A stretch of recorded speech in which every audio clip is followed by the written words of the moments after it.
कलयुग केवल नाम आधारा। कार्तिक के हाथ को पकड़ के खींचा, भैया चलो, एक लड़की को भूल गए, अभी चलो बताता हूं। माता पिता से कहता हूं। गणेश जी लेके कार्तिक को खींचते हुए जा रहे हैं। कार्तिक मुड़ के देवसेना को देख रहे हैं। पार्वती, भोले बाबा सब थे पूजा में। अभी बछड़ा छोटा है, पड़वा छोटा, अभी किवाड़ खुली है और उचाट मच जाए। खुली आंखों से भगवान के दृष्टि में दृष्टि डाल के पूजा करो। लेकिन हाँ, जैसे नजर हर जगह लगा देते हो, ऐसे आपके दृष्टि में वो भाव हो, वो प्रेम हो, वो याचना हो, वो पुकार हो कि भगवान रीझ जाए। भगत के बस में है भगवान। दृष्टि में वो याचना करुणा होनी चाहिए, आपका मन टिकेगा। लेकिन आज कार्तिक का मन चंचल हो गया। धीरे से पूजा बीच में छोड़ करके समय हो गया मिलन का, तो वहीं पहुंच गए जहां देवसेना। ये देवसेना इंद्र की पुत्री, ये भगवान की छठी कला है।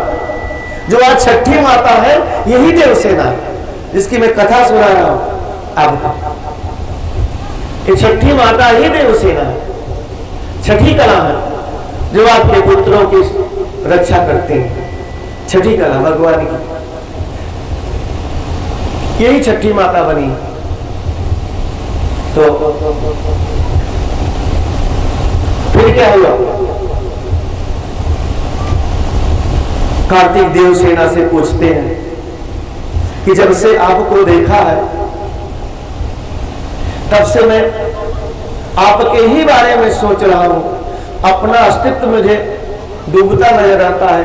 आज पूजा पाठ में प्रथम बार ऐसा होगा कि ये मन नहीं लगा। आंख बंद करता तुम्हारा ये चेहरा। क्या तुम्हें भी ऐसा हो रहा है? देवसेना ने सर हिला दिया कि हाँ। बोले तो आपको जब भी मुझसे प्रेम हो गया, मुझे आपसे, तो चलो अपने पिता के पास ले चलो। मैं आपका हाथ मांगना चाहता हूं और आपसे विवाह करना चाहता हूं। देवसेना को तो अपनी सखियों का जान बचाना था। वो कार्तिक को लेकर के जाती है। ये नहीं बताती कि मेरे पिता तो देवराजेंद्र हैं, अरुणासुर के पास लेके जाती है।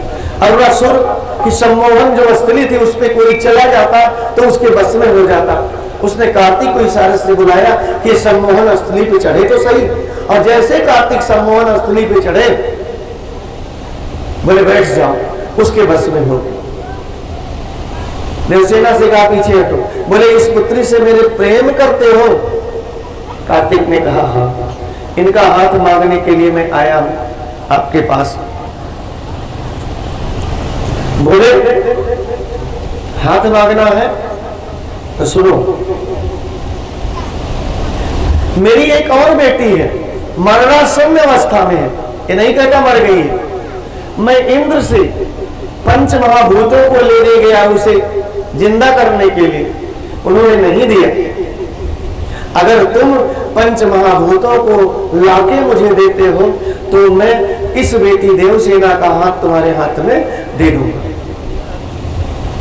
अब सम्मोहन स्थली पे थे, उसके बस में तो थे ही। और उन्होंने कहा कि मैं इस अग्नि जो आप पूजा कर रहे हैं, यज्ञ कर रहे हैं, इसकी कसम, जब तक मैं पंच महाभूतों को आपके पास लाके दे नहीं देता, तब तक मैं देवसेना का हाथ मांगने नहीं आऊंगा। और कार्तिक वहां से चले जाते हैं देवराज इंद्र के पास। और पहुंच करके इंद्र से कहते हैं कि हे देवराज इंद्र, मुझे पंच महाभूतों को चाहिए।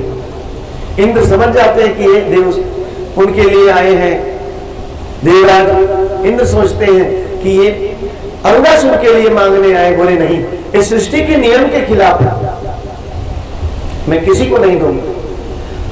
कार्तिक कहते हैं मैं युद्ध करके प्राप्त कर लूंगा, युद्ध करके प्राप्त कर लूंगा अगर नहीं दोगे तो।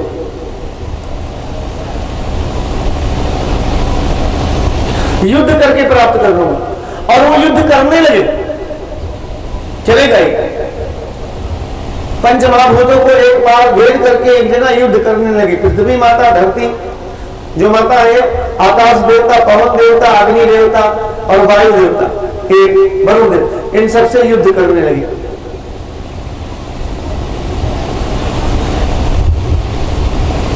अब भोले बाबा को बुला रहे हैं लोग कि हे भोलेनाथ, हे माता पार्वती, कहां हो?